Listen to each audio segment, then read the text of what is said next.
that's friendly or not friendly, or Yeah. worried or not worried. And Yeah. that's an essence of focusing. Mhm. That's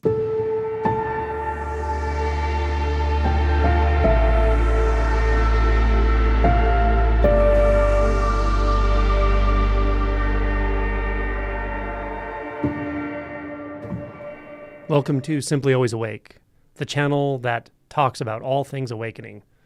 One of the things we do on this channel is we interview people who are experts in their various fields. Particularly, we are interested in people who are experts in the fields of awakening, deep emotion work, shadow work, and anything of the sort. Today, we are honored to welcome to the channel Anne Weiser Cornell.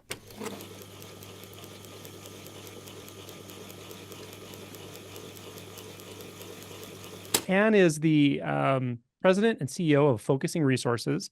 She's also the co-creator of Inner Relationship Focusing and an author of 4 books. The latest, I think the latest being A Guide to Transforming Your Most Challenging Emotions. Is that correct? I've got a couple more since then. Oh my goodness. Sorry, That's I didn't give hey, you, obviously, I didn't give you my latest bio. no. It's all good. I think I probably picked up something the wrong place or something. That's all right. But great. So let's just start with focusing. What is focusing? Maybe just a little bit of background on even the term. Well, this is special use of the word focusing. Most people hear it and think it means concentrating, but this is a sort of a generic name for a kind of awareness. And it was discovered by my teacher. I talk a lot about my teacher. He's an amazing person. His name is Eugene Gendlin. He came to this country as an 11-year-old boy as a Jewish boy from Nazi-held Austria in 1938. And he became a groundbreaking philosopher and psychotherapist. And as part of his work with psychotherapy, he and some others did some research on successful psychotherapy, or the difference between when psychotherapy is successful and when it's not successful. And they discovered something very interesting. They discovered that you could tell from the very first session if a client was going to be successful. This is a tendency, it wasn't 100%, but it tended to be that if you could hear a client doing a certain way of talking in their very first session, that person would eventually be successful in therapy. So my teacher, Gene Genlin, decided I'm not even going to be an ethical therapist unless I figure out what that is and how I can guide people there or facilitate that in people or show them how to do it. What was it? Well, the clients who tended to be the successful ones in therapy were at some point in their first session or second session, at least, becoming inarticulate. They would slow down and be groping for words to try to put into words what they were feeling. So, I don't know how to say this, but it's right here, but how would I say this? So that particular behavior tended to predict success in therapy. Mm. So he's like, what is that? What's going on? And he developed a whole philosophy. Well, I have to say, he probably had been developing the philosophy before he started this research. But for the rest of his life, he developed further this whole idea. What is that people were doing? He called that getting a felt sense. The felt sense is not exactly the same as an emotion. It's not the sadness or the anger or the pounding, it's more like the whole feel of something that's hard to put into words. It's not the same as logic or reason. It's the fresh, right now feel of the whole thing, and it's in the body, and there's more to it than you can think in logical linear language. Mm. It's like the felt sense has 1,000 words already. It knows more. It has more. Artists have been doing this for 1,000,000 years. Where does it come from when you make art? It Mm. comes from this whole sense, Mm. this felt sense.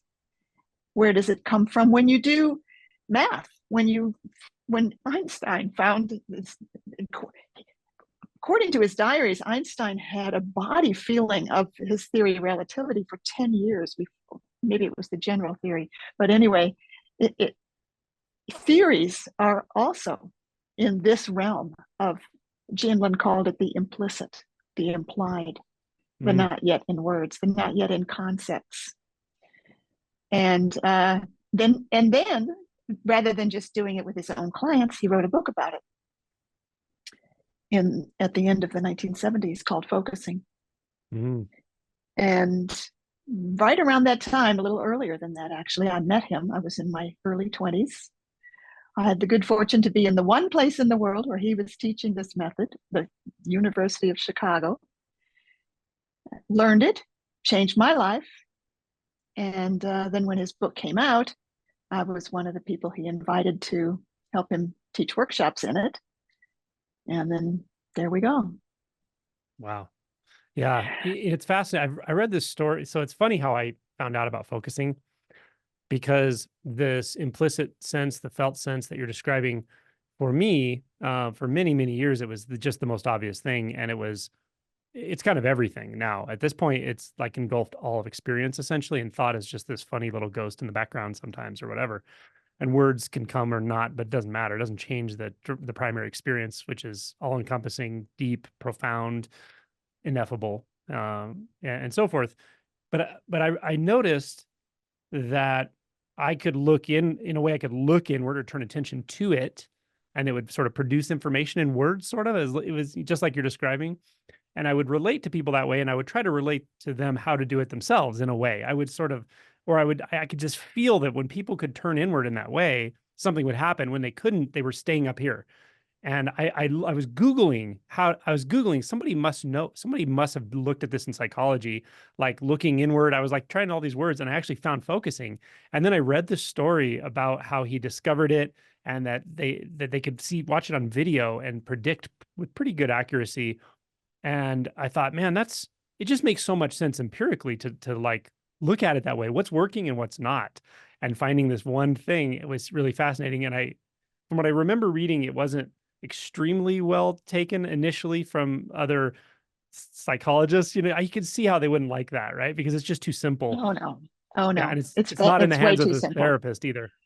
No, and that was the big thing, because when they first did that research, they thought they were going to find something the therapists were doing better in the successful sessions, and they didn't. And then they had the brilliant idea to look at the client behavior. And that is, it's in the client, it's in each of us. And so what I've been devoting my life to is teaching this to anyone, not just to therapists. It's okay if therapists want to take my courses, I let them in. But I really want to live in a world where anybody can pause and sense. When I first came into the community of people that Janlin was gathering around him, I came from a background in the American Midwest where nobody was ever interested in my insides, in my fresh, alive, right now take on things. It was, can I behave well, and can I regurgitate the right answers in school? In this community, people were actually looking at me and saying, do you want to sense, is there more? I mean, how is that for you? And I felt like I was finally being fed and given water after a lifetime of hunger and thirst. Yeah. How wonderful it is to be around people who are interested in what's arising in us. Yeah. Yeah. And it's also fascinating. I've done something like this in just circles, groups of people, like at a retreat when we do some authentic relating. And I find it's fascinating how quickly a giant group of people can get into rapport so quickly by actually talking about the sensations or directing their attention to the sensations and sort of sharing that way, rather than any informational exchange or heady stuff or stories. It's amazing, actually, and everybody feels it. Yeah. Yeah, beautiful. So when I studied linguistics, and I began paying attention to the language that people were using when they were focusing and when they were being with other people who were focusing. And there was a kind of facilitative language. And the language people were using often had the word something in it. Mm. Like, it's something about, or there's something here. And I became really, really enamored of this word something because it holds a space that has no content. Mm. It holds a space in which any content is welcome to come. And for example, if somebody says to you, I don't know what I'm feeling in my throat. And you say back, yeah, you don't know what you're feeling in your throat. That's not actually very helpful. Mm. But if they say, I don't know what I'm feeling in my throat, and you say, you're feeling something in your Mm. throat, the something makes a space in which whatever that is invited to emerge. So I taught this around the world, and every language has a word for something, and it's always got this kind of quality of invitation and spaciousness. Yeah. So it leads me to ask the question, um, what is the overall context you would sort of give somebody to start working with this? Do they need to work with somebody? Can they do it completely on their own? Do they have to, are there cautions as far as how much trauma they may have? Do they need to tell the therapist if they're doing this? Like, can you give us some like sort of overall, maybe just orientations for someone who is interested and wants to take up this kind of practice or technique? I think this is meditation like in that Hmm. way. In other words, it can't hurt you. You can do it alone. You don't have to tell your therapist you're doing it. They'll be glad you're doing it. Um, However, it's been my life work to teach people to do this in partnerships, in pairs, focusing partnership. That's how I learned it. And all you do, you learn both sides of this little relationship where one person is pausing to sense inside and putting into words what they're finding, and the other person is simply being there. And sometimes, if the focuser would like, the companion says back some of their words. And maybe they change them a little and add the word something, as in the Okay. example I just gave you. Mhm. But it's not that they're being a counselor or a therapist. They're absolutely not going to give any opinions. They're not judging. It's a space that you're giving to the other person. And then after half an hour or an hour or whatever, you trade roles. So you're doing both sides. It's peer support. Mm. And we were doing this in the community where I first learned it. And it was absolutely amazing. And I had 4 focusing partners a week. And I was uncovering some pretty tough stuff, but it was also safe. Mm. And that's how I like to teach it. I like to teach classes where people learn focusing partnership. And so many people can do it. I think people who are really in the thick of some emotional intensity at this very moment, so that they don't have the space right now to pay attention to another person in that way, they probably need something else. Okay. But other than that, anybody can do it. Beautiful. And so how can you walk us through how this might go? Yeah, sure. So start by sensing your body. Hmm. And that means, for me, I like to start by sensing what's easy. So I sense the contact of my body on what I'm sitting on. And so I feel my feet and I feel my seat and I feel my back, and whatever's touching, that's pretty easy to feel. So I'm feeling that. And I'm letting myself settle in, feeling that. Maybe I'd sense my breathing for a while. And then I let my awareness come inward. And the areas of the body we're most interested in are the throat, chest, heart area, and down to the solar plexus, stomach, belly area. That sort of sensitive front middle Mm. seems to be the place where felt senses come most easily. So maybe I had something in mind. Maybe I thought before I started, I'd like to take a look at that interaction I had earlier with so and so. It's still kind of bothering me. Wonder, yeah, okay, so now I've come into my body. I'm remembering that interaction that I wanted to take a look at. Something about how she said it made me wonder if I'd said the right thing, or maybe she felt hurt by what I said. Okay, so now I'm coming in here. And without trying to think about all that, Hmm. which is Yeah. which you learn how to do. You learn how to do that. I'm just saying to my body, okay, bring me the feel of that. Mm. And then I wait. So then this gets easier with practice, but to do nothing but invite and wait. And you can have no topic, right? You could say, I just want to see what's here. Or you could, like I said, I could take this earlier interaction. Well, what did she mean by that? Mm. And just pause and get the feel of it. And we wait a while. And the easiest thing that starts to happen is I start noticing something. Hmm. Yeah. Now I'm probably going to be a little bit, not quite, yeah. I don't think I want to actually do it right now. Sure, sure. Yeah, I understand. But what would happen? For example, I remember very clearly the time I wanted to work with my writer's block.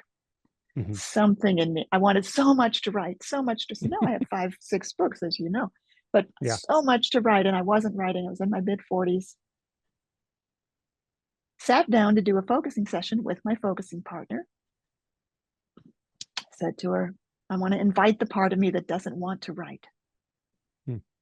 Okay, come into the body. I'm inviting the part of me that doesn't want to write, and then I wait. Now, obviously, I could have all kinds of thoughts about that, but I've learned not to. I've learned that doesn't help. I've learned to just come in the body and wait. And what happened was, took a couple minutes, which is a really long time if you're doing nothing. I began to feel in my body a particular kind of tightening. And I'm kind of gesturing, making the gesture that it felt like Yeah. inside. If I probably made that gesture myself in the Okay. session, I said, That's what I it's was going to like ask. Yeah. this. It's Mm. like this, it's like this. And it was the best I could do to capture it. There weren't any words for it. Hmm. But then I realized, oh, you know what it is? It's like ducking. And then when I said it's like ducking, and this took longer than I'm telling it now, Yeah. I saw an image of a target. Like I was standing in front of one of those, multicolored circle ring targets. Yeah. I was on the target range in front of the target. And this thing was saying, gotta duck, gotta duck. Ah. Okay, I said to it, I hear you. I get it. You're showing me this ducking. I get it. So all I do when something comes is I say, I get it. I hear you. I'm listening. I don't try to make sense of it. I don't try to think about what it means. I just wait. And the next thing that happened after a minute or so is I got images from my childhood.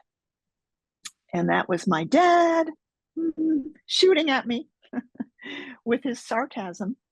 Mm. So Like ducking something criticism. in me, it was like ducking, being shot at. This part of me was showing me this dramatic image of being shot at by someone doing target practice. That's what it felt like when I was growing up with my dad.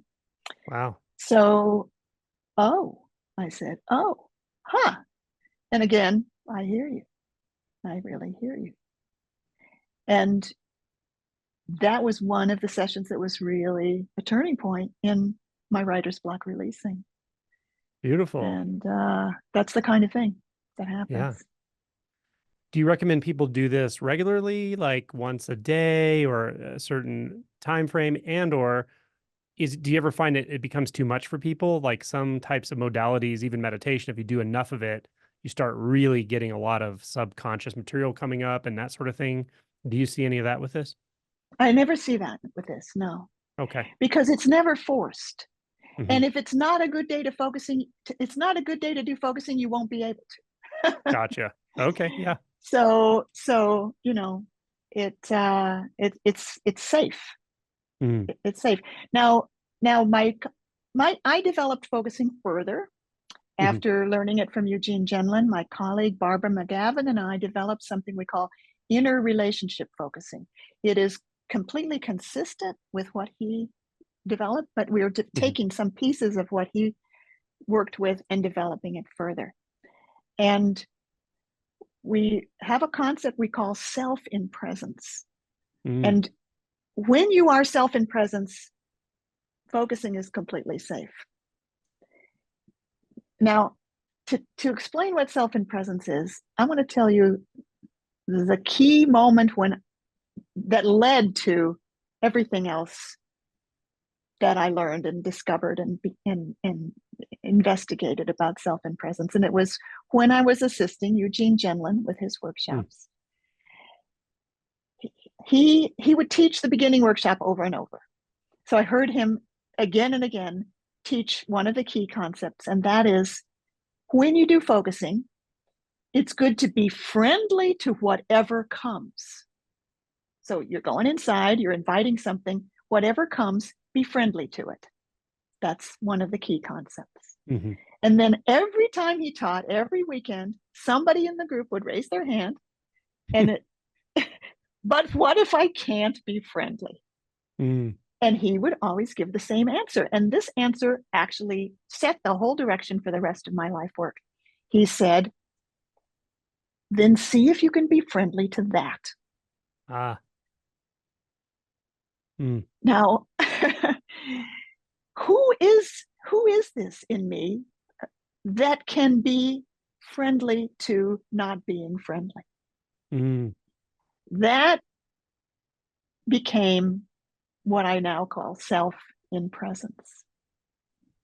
And when we can turn toward anything inside of us and say, hello, I know you're there, Hmm. and not argue with it, not fight with it, not disagree with it, not cling to it, then we are self in presence. And Beautiful. we can, and I thought, I want some of your recordings on Hmm. your channel. And I thought that might be something that you would like. Mm. Because Genlin actually says in one of his writings that the self has no content. Yeah, that's right. So you keep saying hello to anything that's content. Uh-huh. And you're simply that which says hello. You don't have to say, you don't have to look back and who is that? Just be that. Be Yeah. that no, contentless self Yeah. who continues to say hello to anything that's friendly or not friendly or Yeah. worried or not worried. And Yeah. that's an essence of focusing. Mm-hmm. That's beautiful. It's such an, I think it's a really helpful and important distinction, that whether it's something that is comfortable or uncomfortable, whether you kind of like it in the moment or don't like it in the moment, there, regardless, there is a capacity here um, to come into contact with it and to be Yeah. okay with it and to welcome it. And that's really important because I think there's a lot of sort of built-in, I don't know, predisposition in our languaging and our communication and our internal worlds that sort of divide things up into negative and positive. I hear the term negative emotions a lot, and I always kind of laugh. I'm like, there's no such thing as a negative emotion. No, There's just no, no, emotions, no. and Yeah. and in fact, if you think of the most I don't know, feared emotions like helplessness and shame and guilt and all these things that people try to avoid, like what in the world needs more attention and love than that? Like that needs so much Exactly. more attention and love, and it's also more Right. rewarding. It will give you back Right. more. Yeah. Yeah. So Yeah. turn toward. Turn And toward. Gene said, turn toward anything, turn toward shame. Yeah. Gene said at one point, um, nothing that feels bad is ever the last step. Mm, mm, We're not stuck with anything. Oh, and he also said, what is not felt remains the same. When it Mm-hmm. is felt, it changes. Yes. And that's what emotions are. They're emotion. They're the Yeah. next step emerging. All we need to do is accompany them, and there will be a next step. And so, no matter how bad it is, if you turn toward it, you don't have to just put up with it forever. You can Yeah. trust that there will be a next, and that next will take you toward fuller life, Yes. whatever that means. Yeah. Life Yeah. wants to live, it'll take you toward fuller Absolutely. life. Mm-hmm. Yeah. And we want, I mean, I find at least that underneath all of the surrogates of what we seek in life, like validation and love and success and safety, even underneath all of it, what we really want is this like kind of thorough authenticity, internal authenticity with ourself, congruency with everything that arises within us. And that's a Yeah, really nice place to live. it's a nice place to live.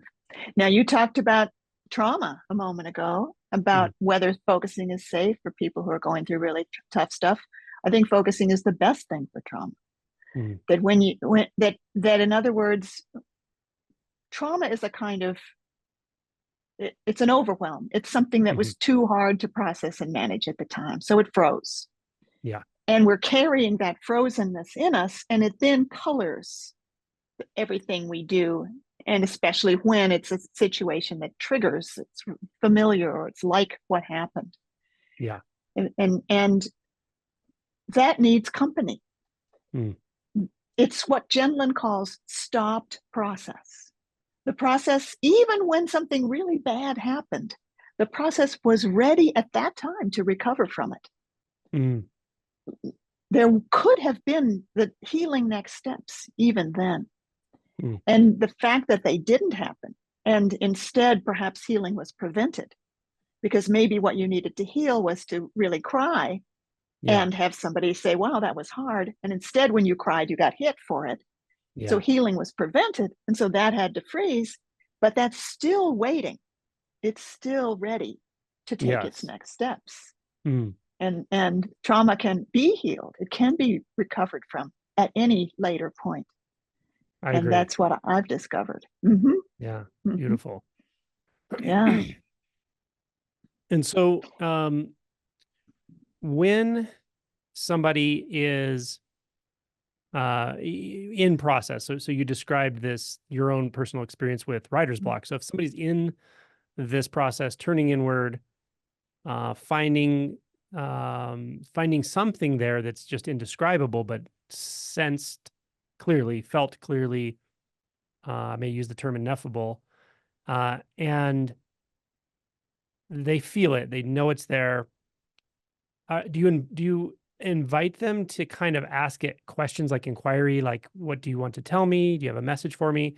Or just to remain completely, neutral with the experience? Is there a distinction there?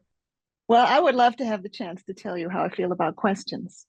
Yeah. I have an article called Questioning Questions. I think questions are not a very facilitative way Mm, to encourage inner process. It's like if you say to somebody, what time is it? You're yeah. actually implying a whole sequence of movements, like they need to look at their watch, or if they don't have Mm, a watch, they need to find their phone and look at their phone. And so the steps that it takes to answer the question are not facilitated by the question. And mm, that's okay if it's what time is it, or what's your name, or is this Tuesday? But if sure. it's what is this in your inner body, we cannot, it isn't helped by questions, Mm, because questions imply you had already got the answer, and that tends to go to the head. And we don't want an answer from the head. mm, And so compare saying to somebody, how do you feel in your body now? And let's say they don't know how they feel in their body. In order to feel in their body, they would need a little time. mm, But how do you feel in your body now? Because it implies the question, the answer's already there. Many people will say, I don't know. mm, Compare, notice how you feel in your body now. mm. And that, even just a few words different, but makes it not a question, doesn't imply the answer's already there. Instead, it implies there's a process. that they can go through, and maybe they will. Mm. So we do, we do give prompts, but they are never in the question form. Beautiful. And so some of the steps of that process might include, well, the first, let's say, what do you call that? There's stages, let's say. Okay, the first stage is called making contact. We come into the body, then we invite something, and then we're making contact. Making contact includes describing it and checking if the description fits. Okay. And saying, hello, I know you're there. So, hello, I know you're there awakens the beginning of a relationship and a conversation. Now we're getting to the next stage, which is called settling in. And settling in includes, see if it's okay to be with it. Maybe you can sit with it like you want to get to know it better. Mm-hmm. You might sense if it has its own emotion or its own point of view. So notice those are not questions, but they are prompts. You might sense. Then the next stage is deepening contact.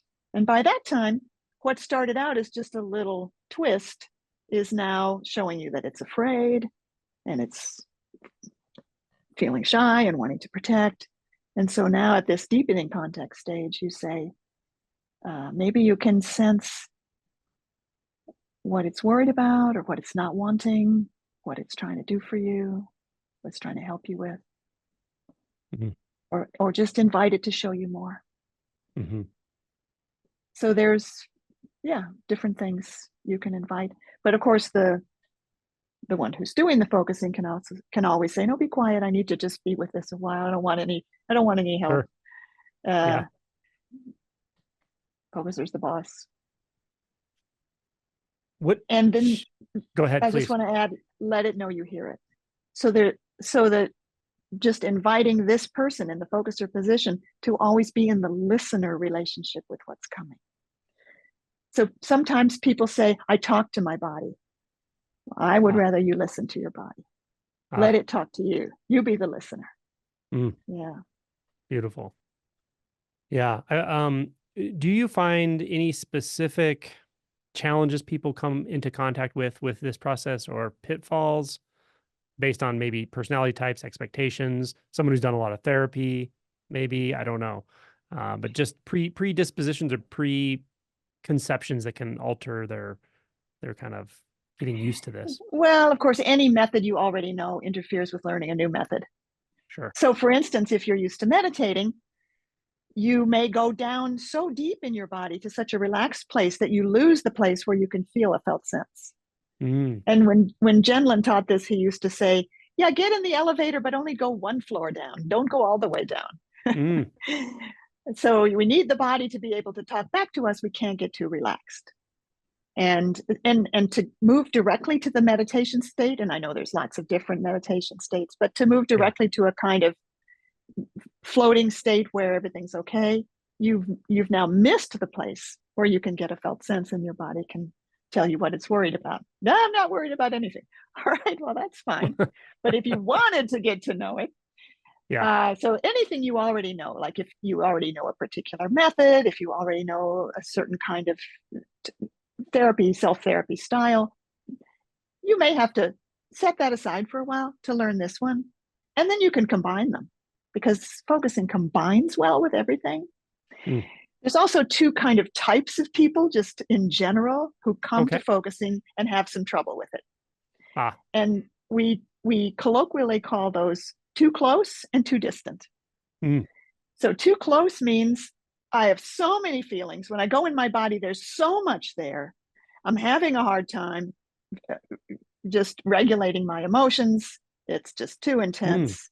And what a person like that needs practice in doing before they can get to the rest of focusing is feeling a little bit different from their feelings, like using the language of something in me. I'm sensing something in me is feeling this upset. I'm feeling something in me is feeling this anxious, and I'm saying hello to it. So we need some self and presence building. Okay. Then the other kind of person is the distant person. This is what I was like when I first tried to learn focusing.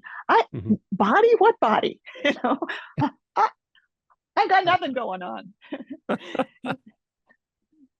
Jinlin actually said to the group, he was teaching the whole group focusing. It was my first experience of it. He said, now go to the place in your body where you get feelings. What? Where's that?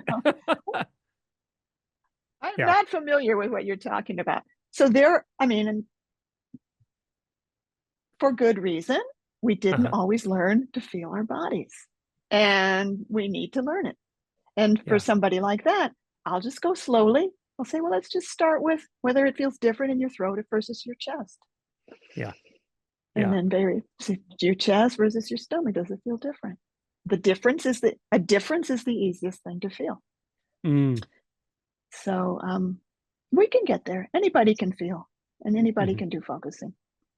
But people need different kinds of interventions depending on whether they tend to be close or distant. And focusing helps both people move toward a middle where you feel what you feel and it's not overwhelming and yet it is here. Mm. Yeah. Yeah. Then there's 4 other styles. Uh-huh. We can say people who get emotion easily, people who get images easily, people who think easily, and people who can feel the physical body super well. And you would Mm. think that the 4th category, like, people who've studied body work and who really study anatomy, you'd think that would be better for focusing. It's not. Mm. All 4 of those, emoters, imagers, thinkers, and physicalizers, it can be a problem. And Mm. you need to go because those are all narrow channels. And to Gotcha. get a felt sense, you need to widen a little from there. I have an article people can read on my website called Body What Body that talks about these 4 types and what needs to happen for each of them to spread out a little and get the Mm. sense of something that's alive with meaning, that's felt inside. Mm. And in terms of body, this is really important.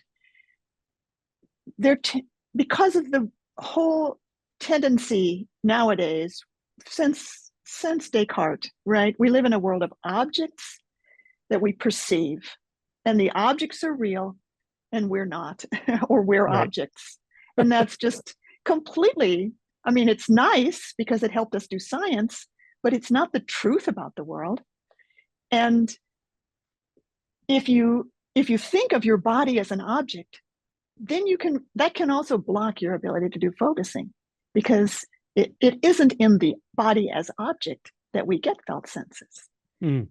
It's in the body as interactional process. Ah. And in that sense, even out in front of you, not in front of your physical body, could be part of your body. Mm-hmm. Images are from your body. Thoughts can be from your body. This is all body. And it's A holistic experience. it's the It's a whole conglomerate thing. experience. That's Yeah. right. It's not Okay. a physical. It's not merely physical. So Gotcha. that's That's something that really we have helpful. to. Yeah, yeah, Yeah. yeah. That's So a helpful people might distinction. say, "I don't feel anything in my body." Well, that's okay, but maybe you feel something somewhere. Right. Start where And you yeah, can find it. yeah, I kind Yeah. of feel it. Right, Yeah. right. Yeah. The point you made about meditators or somebody who can sort of develop really deep states of samadhi or formless meditative states, like I do find the same thing is like you can almost zoom way out and just bypass Yeah, everything, like, yeah, and overlook a lot of what's there. And that's great when you're meditating, but when you're, yeah, out in the world and in life and you get triggered easily and you're frustrated all the time, and yeah. that's that middle ground you got to find a way to access somehow. That's right. And these are choices. Although don't ask me who makes the choices because I don't know. Mm. But Hmm. we can be in that state where I is everything. I am everything. We can be Yeah. in that state where I am self. I am here with this. Or we can be in the smaller state where I, I'm the trauma, or I'm the child. I'm the Hmm. inner child. And these are all levels, and we can move between them. Moving between them is great to be able to do for different Hmm. reasons. Yeah. Do you find so I'm going back again to your description of the process you went through with writer's block, where you were able to see that kind of and sort of re-experience that kind of posturing and so forth, the image of Yeah. that and all. Do you find that people who have those kinds of insights or breakthroughs with focusing, do they end up revisiting those again and again until they soften and dissolve, kind of thing, or is it Um, just they come it's or they don't, or there's no need to revisit. It's already changed. ah, When okay. when the felt sense forms, you're living already in a new body. Mm, that's a beautiful statement. Yeah. Now, I want to say also though, and this is something I really wanted to talk to you about, what if that doesn't happen? Hmm. So what if you've done everything you should with focusing, got your felt sense, listened to it, and it should have changed everything, and yet you keep falling into the same hole again and again. You're in a Hmm. repetitive pattern. And I got very interested in that.